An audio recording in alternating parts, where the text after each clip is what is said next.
हरियाणा की राजनीति में क्या इंडियन नेशनल लोकदल और जननायक जनता पार्टी फिर से एक साथ एक मंच पर नजर आने वाली हैं?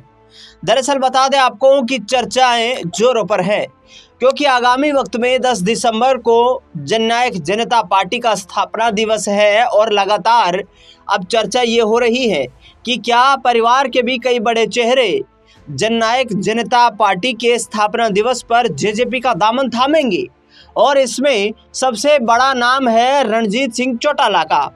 दरअसल बता दें आपको कि रणजीत सिंह चौटाला से जब इस संबंध में सवाल पूछा गया कि क्या आप जेजेपी में जाने की संभावना तलाश रहे हैं, तो उन्होंने कहा कि दोनों ही पार्टियां परिवार का हिस्सा है।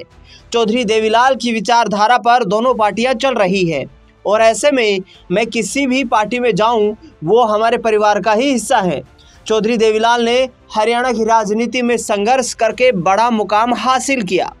बता दें आपको कि रणजीत सिंह चौटाला ने कहा कि अभी मैंने जननायक जनता पार्टी में जाने का कोई विचार नहीं किया है, लेकिन चर्चाएं हो रही हैं इस विषय पर, तो निर्णय वक्त आने पर लिया जाएगा। इसके साथ साथ भारतीय जनता पार्टी के संबंध में रणजीत सिंह चौटाला ने कहा कि जिस तरीके से तमाम छोटी पार्टियां खत्म हो गई और सिर्फ एक ही बड़ी पार्टी रह गई, इस तरीके का माहौल हम नहीं चाहते हैं। दूसरी ओर आपको बता दें कि रणजीत सिंह चौटाला ने कांग्रेस पार्टी को लेकर भी कटाक्ष किया है।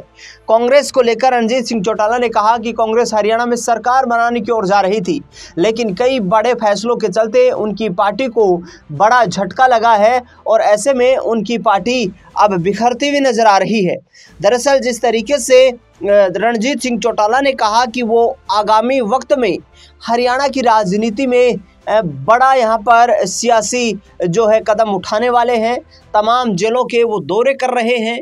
कयास ये भी लगाए जा रहे हैं कि क्या चौटाला परिवार से कोई थर्ड फ्रंट और निकल कर के सामने आ रहा है, क्या वाकई में कोई तीसरी पार्टी बनने वाली है जिसका नेतृत्व रणजीत सिंह चौटाला करेंगे। लेकिन नई पार्टी बनाने की भी तमाम अटकलों पर अभी रणजीत सिंह चौटाला ने चुप्पी साधे रखी है।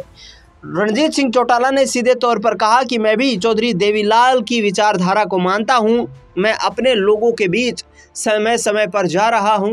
आगामी 2 से 3 महीने में संपूर्ण हरियाणा में मैं यात्रा करूंगा, अपने लोगों के बीच जाऊंगा और उसके बाद हिसार या फिर जींद में एक बड़ी रैली भी आयोजित की जाएगी, जिसमें कहीं ना कहीं कोशिश में रणजीत सिंह चौटाला ये होंगे कि हरियाणा की राजनीति में अपनी ताकत दिखाने का यहाँ पर प्रयास किया जाए। देखना दिलचस्प होगा कि फिर रैली के बाद क्या रणजीत चौटाला इंडियन नेशनल लोकदल का दामन थामते हैं या जननायक जनता पार्टी के रथ को आगे बढ़ाते हुए नजर आते हैं।